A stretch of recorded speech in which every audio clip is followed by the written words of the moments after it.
Hello everyone, good to see you. Paul Trani here. I'm going to dive in today all about creating realistic shadows in Photoshop. So some Photoshop photo editing magic today. I'm glad you guys are here. Want to give you a warm welcome from RB's in the house, Patrick, Frank. Let me know if audio levels and all that is good. And that would be fantastic, but I'm good to have you here. Ted, awesome. Anki, Froja, fantastic. Looks like the whole gang's here. My name is Paul Trani. I'm going to be running the show this week for Photoshop, so this is fun. Here's the Discord where I'm keeping an eye on chat and what you guys create and all that fun stuff. All is good with sound and video. Fantastic, which means we could dive right into this. Check this out. Boom, we're back. Check it out. So this is a little plushie. So if we could see this little guy, he's adorable.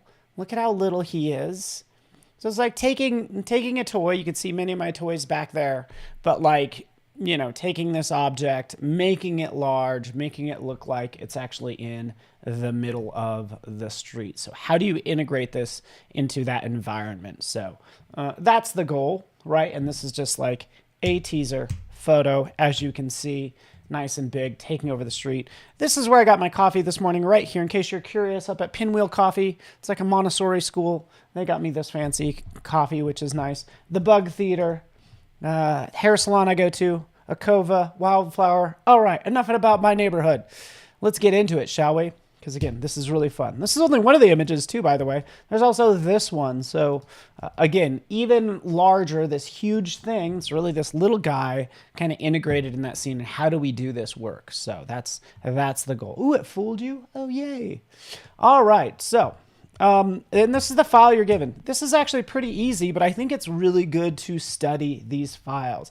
And just so you know, if you're joining me elsewhere, jump over to Piazza.com/Adobe Live. Below me is a link to these files. This is the file. There's going to be a number of files that we work on all week, but it's all about these shadows right here. So this is going to be fun. Here's our little character just taken. And then some different street views as well. Okay, so here's our street views. It's just so important. The best thing you can do is study shadows. When we're talking about shadows, like study them. This is such a good close-up. Like, look at this. First off, this side of the shadow is actually out of focus, the way this rock is out of focus. And then it's kind of sharp on this side. But you can see that it's not flat. It warps around all of this. It's typically darker underneath the object and then kind of slowly fades out. But this isn't always true, by the way. This is only true in this case. So when it comes to finding photos, you need to make sure that you are using photos that already have an example of a shadow there. That's why these are great photos. Like, I already have an example of this shadow right here. So this is going to be great to match. Streets aren't flat, right? They run at a slight curve. We could see kind of the sharp edges here, and then it kind of blurs out actually on top. And by the way, if we hit eye, we have the eyedropper. You can see that this is not going to be gray. Shadows are never gray, okay? So don't use black. Don't use a good telltale sign of somebody who's like, you know, and again, this goes back to art school. We're never allowed, we didn't even have the color black. We always had to mix black because black is accumulation of all the colors. It's not a color in and of itself, really. It's kind of like the mixture of all colors together. So you can see that this is going to be this sort of steel gray, bluish color. And that's what we're taking clues from. So this is going to be pretty easy and a lot of fun. All right, so let's get this party started. I'm glad you're here. Want to welcome you. Southblade Creations in the house as well. Carol Pearl, Jalil as well. Leah Mama, is that right? Cool. So let's take this character. We learned yesterday, if you are following along, how to sort of cut out a shape like this. And all we need to do, I'm not going to worry about select subject or the object selection tool. I'm going to go over here to remove background because that's all I need to do. Click right there. Zivu. Oh, wow. It did the thing. So happy for this. Like, it did a pretty good job. My little character. I feel like I wish I could prop him up somewhere. But anyways, this little buddy, he's going to be joining me today. And now we can do some more cleanup as we'd expect. Okay. Andrew, what's up, buddy? Good to see you, man. Let's talk. Let's say hi. I'm just home alone talking to a cat usually. So that's why I love these live streams. It's nice having consider all of you my coworkers, if that's cool. So I'm selecting the inner part, like kind of between the legs there with my quick selection tool. You might have other ways. I'll use the quick selection tool because we only have 30 minutes for this live stream. We will also point out right over here, not only did it remove the background, it technically kept the background and put a layer mask over the top. So when I'm on this layer mask, I can paint in black. I don't know how you guys do things. I usually do Shift Delete. You could do Option Delete. Option Delete, those two keys will fill whatever selection with the foreground color. Option Delete. Command Delete will fill it with the background color. So just a couple pro tips there. You could also do a Shift Delete, and that will bring up the fill dialog. So you're getting all sorts of shortcuts today. But again, it's the equivalent of filling with foreground or background color and then content aware. So these are the three I typically use. I just did Option Delete, boom, done, ba-ba, da-da, javam. We still have that black color filled in, like, oops. Let's select a brush maybe if we want to. Let's play with this brush. Let's play with it. I don't even really need to. I don't want to worry about refining this too much, to be honest with you. I want to get onto the shadows, but I will clean this up a little bit just with a brush and a very steady hand. So the best tool you could have in Photoshop is probably a steady hand, huh? It's like, look at that. Oh, yeah, just take a chunk out of his skull. How dare you, Paul? That's why I use actually a Cintiq. Cintiq Pro 24-inch works out great. Just FYI. Ooh, but the calibration is way off. So calibration is way off. So maybe that's not the best way.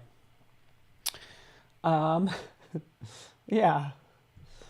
I really need to adjust the calibration on this. It's too messy. Guess what? You could do this. You could take a chunk out of it because it's going to be easier. If I hit the X key, it flips the foreground and background color, and now I can go and fill that back in. That was easier to fill in those colors and get that squared away that way. We have our character done. All right. Pen tool, please. Yes, I like the pen tool. The thing about the pen tool, Frank, is it gives it that hard edge. And I actually don't want a hard edge. I want like a little bit of a feather. So like a little, like not as much hardness. I wanted it just like a little bit softer, right? Because all this stuff, guess what? There are no hard edges here. All of these kind of blend together. So that's one telltale sign as well as the crispness of an image. All right, next up, what are we going to do? We're going to protect our little guy, our little Photoshop squishy guy, and we're going to convert him to a smart object. Shabo. All right, steady hand will be handy for this task. Puns are popping. All right, here's our character. Guess what? You got a big leg up with this image because the lighting already matches the character. Because I actually took this photo of this little guy, this little squishy, the original, wherever it is, if I could roll it back somehow, was taken right on the same concrete. So lightning matches. I need to probably clean up that spot. Probably need to clean up right in here. It's a really rough looking toy. But again, this is all about shadows. So let's get into it now. Here's our character. Boom. Okay, we could try a number of things. We made this smart object. So many tutorials out there on creating shadows, right? We need it to match, and we need it to match this character. What I will typically do is I will duplicate this layer. Command J to jump it, right? And this is going to be my shadow. And I'm going to destroy this thing like you have no idea, right? I'm going to destroy this little guy. Sorry, buddy.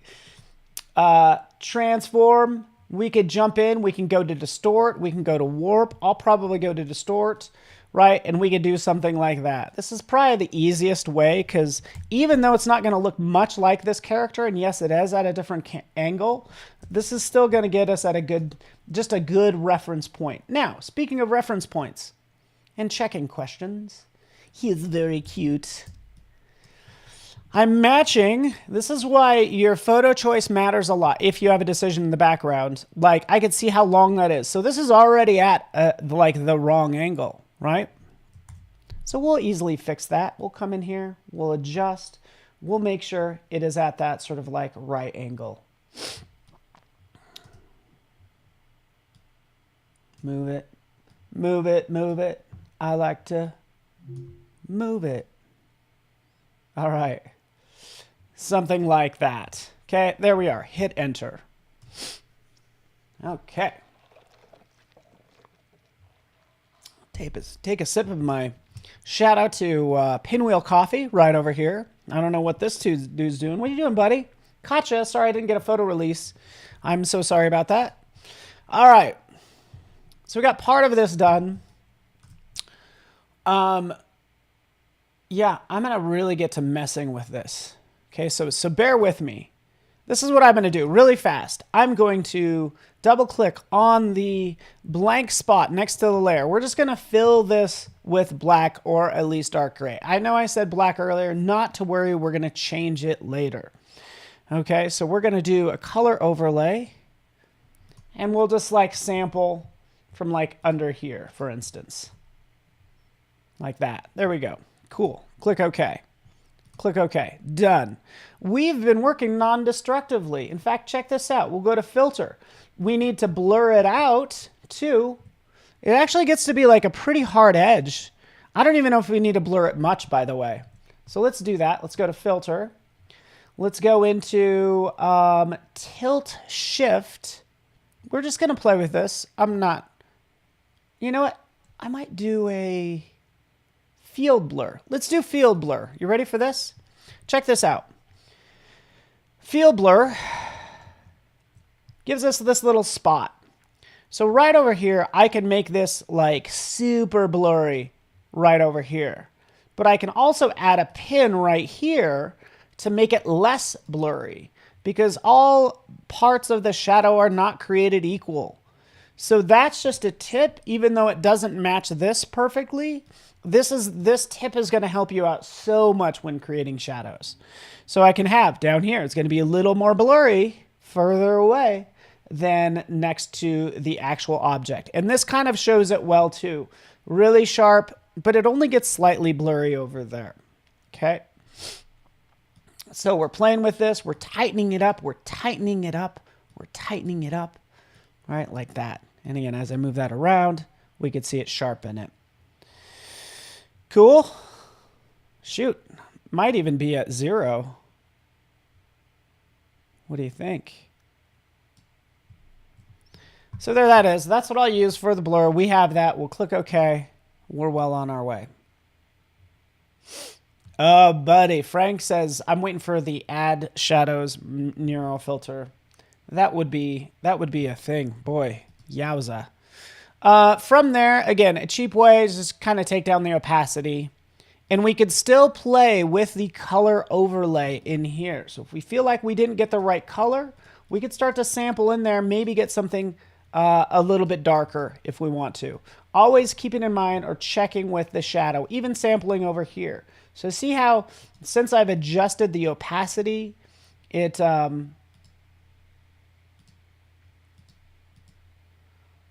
really obviously like lightened up the shadow. So again, we'll increase that a little bit, and that's sort of how you can make sort of the basics of a shadow. But we're not done, and I'm glad you guys are here. The shadow has to be more black and to the right. Love the feedback. Keep it coming. And it needs to be more vibrant, okay? Shouldn't it be on multiply? Thank you, Carol. Thank you for bringing this up as well. You guys are all getting at what I'm about to do here, but let's go ahead and change this to multiply because you know what? This is a community effort. There's really no... Changing it to multiply will only remove, let me double check, is only gonna, it only plays with the dark colors. There's no light colors in that shadow. So multiply, that's why we're not really noticing a change. Right? But we do notice that it's lighter, which means our color overlay needs to be darker. And it's just a lot of fidgeting is what we're doing now. Notice how we're doing like a lot of tweaking. We're like, okay, well, maybe I'll go in here. Maybe I'll crank that up. And that's actually looking better. And maybe we'll take down the opacity, right? Doing stuff like that. So again, this is sort of the one, this is almost a sort of, I would call this the College Course 102. Let's double click. We're going to add a layer mask to this shadow. So that's what we're going to do because we are going to have it like maybe fade out a little bit. So go down to the bottom of that panel. We'll click add layer mask right there. Here's our layer mask. And really it only, oh shoot, so sorry about that. It really only gets a little lighter down here, but it's definitely dark down there. So that's why we want to use maybe even a linear gradient set to black and white. The blur controller not on Windows only. I'm not sure about that, but I don't know. Yeah, you might be correct. All right, so we're waiting for it to load up all my gradients. There we go. Here we are. We're just going to switch from foreground color to white. So we'll just do zip like that. So we just faded that out a little bit, and that helps it. Okay, cool, right? Another thing we could do, by the way, because look, all this, oh, so sorry about my zoom. I changed my zoom yesterday, and it's kind of driving me nuts. It's like I shouldn't even use the scroll wheel. See how dark that is beneath the car and how light it is here? See? Look at that. Dark and then light. Technically, there are like two shadows on this side. There's the shadow of the building and then there's the shadow of the atmosphere giving it that shadow. So this is a little bit better example. We can see that it's much darker right there. So how would we do that? That's a great question. That is a great question. Let's do it. Let's just create a new layer. And I'm going to show you, this is going to bring up an issue. And I'm so glad you guys are here. Because watch this. I'm going to start, I'll add a clipping mask. If I add a clipping mask right here, boom, it's going to just, I'm only going to be able to paint within these pixels, right? So that's what I would do. Let's just change this to black. We'll hit B for brush. And I'll start painting. Watch what happens. Nothing. A whole lot of nothing happens. But you're like, wait, this is painting over that, right?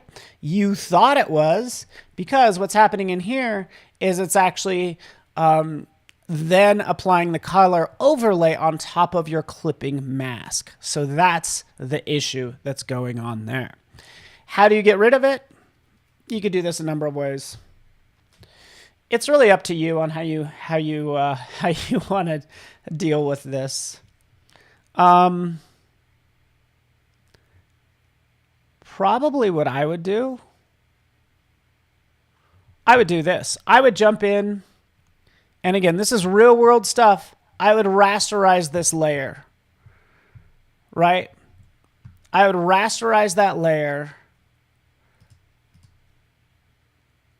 And then I would come in and let's try this. Rasterize layer style. Boom. I basically rasterized everything. I kind of didn't want that. So let's jump this. Let's get rid of this effect. Let's delete that layer mask. So we're kind of back down to this thing.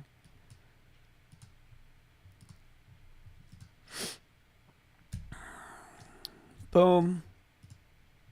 Rasterize layer style. There it is. Here's our hard shadow. There's that. And it still has the blur next to it. So anyways, So that's one way to do it, which is just like mash things together and then you can apply that. Oh, look, now it's dark. Thanks, buddy. You know, do you want to go this way? Hey, you can if you want to. From here, I'd start to like, you know, I'm just going to kind of paint out that black or delete that black and adjust the opacity down, right? So that's how we get that hardness. But the problem with all of this is it's all being controlled by this shadow still. So what this ultimately needs, rather than even doing that, I would come in here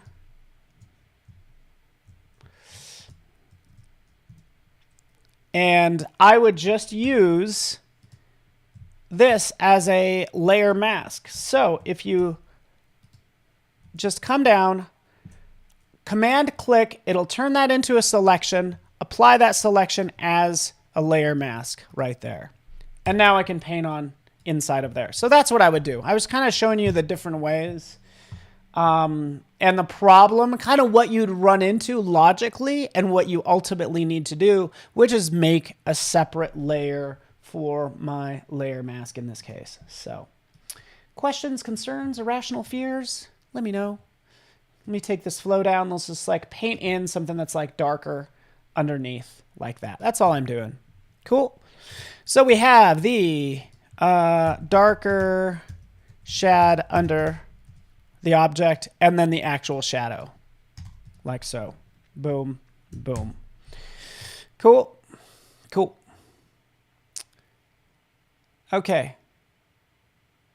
Create a layer from the style. Yeah, that's what I worked on, Carol. I smashed everything together and it just got to be messy. And I feel like this feels pretty good because I can now independently control the opacity of this layer and then also control the opacity and effects of that layer.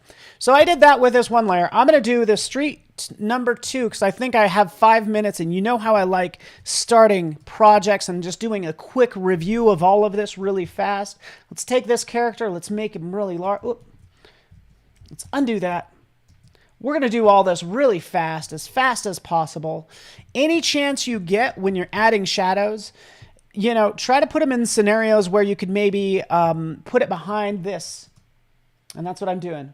Putting him behind this car.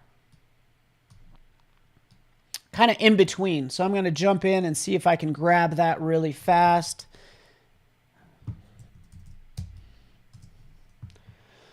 Wait for it. Wait for it. Grab it, Paul. Hurry. We have like 3 minutes. And I thought I'd start a new project. Layer mask. Here's our character. We're going to put this truck in front. So that's what I'm doing, is just creating that. That's all I needed. And now I'm going to show you another awesome method. And that is actually jumping in and using either levels or curves. Hey, we're not really adding a lot of, we'll just add curves. But check this out. Curves adjust the brightness of everything. So we know a lot of times like shadow is almost like the absence of color. But consider using curves. So right in here, I'll take this, I'll invert it, I'll hit B for brush, and I'll paint and add this curves opacity. Let's crank this up. I'm adding that curves right in here. So rather than like painting with a color or anything, in this case, I'm adjusting the curves. What's nice about this is I now have control over all aspects of this. So use adjustment layers to add shadows. So in this case, I've made it darker. We can see it right here. I can crank that more, right? And you can see what it's doing right there. Okay. That's working okay. You know, I just like that you're able to control different aspects. I could even jump in and say, crank up the blues. So see what I'm doing there? So adding like a little bit of blue. Is it getting the perfect color there? Maybe not. Actually, it needs to be a little bit of green, but you know, I can add a little bit of green and just try to match this shadow over here is all I'm doing. Okay. So now all I do is just start painting with this brush right in here. and make sure I match the intensity of the shadow. Cool. Cool. Just drop a fuzzy circle under. Yeah, we could do that because really we just need something very nebulous. And yeah, let's just kind of paint where we want. And you get the idea. Painting right in here. But that is your project. I just painted really fast. We could play with this some more. The big thing is shadows are not black usually. They're gonna have a little bit of a color tint to them and take cues from the shadows around it. But the biggest giveaway is usually when people paint with black. So try not to do that. It's going to be a lot more subtle than that. And hopefully you guys enjoyed this. I enjoyed hanging out with you guys. And now we have our 2 versions. Again, I'll just jump to sort of this final one that I've worked on before. And there it is. So post what you can to good old Discord. I'd love to see it. What you do with your little Photoshop squishy guy. Yay. Oh, by the way, there's a Flash monkey. And there happens to be an Adobe Max Safari guy. These were giveaways many years ago. I don't know what year. Maybe you guys know. It was probably maybe 8-10 years ago is my guess. So stick around. AIDCC up next, which you know I'm going to watch. Thanks for hanging out, everybody, and we will see you tomorrow. Bye.